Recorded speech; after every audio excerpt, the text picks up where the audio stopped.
Alam mo ba na may salitang paulit-ulit na binanggit sa Biblia at ito ay may bilang na 365? Ito ay ang salitang, "Huwag kang matakot." Base naman sa numerology, ang numerong 365 ay tumutukoy upang hanapin, tukuyin at yakapin ang iyong sarili para sa tunay na pagbabago.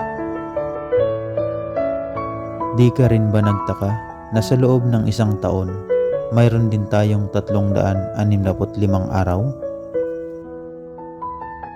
Bakit kaya?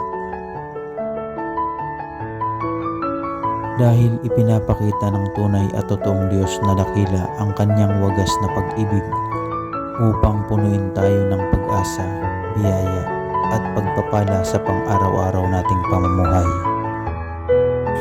At upang paalalahanan tayo na sa bawat araw na nagdaraan, lagi siyang nandiyan upang tayo ay damayan at gabayan. Kaya naman, lagi mo itong tatandaan sa bawat araw na dumaraan. Huwag kang matakot. Amen. Alleluia. Shalom.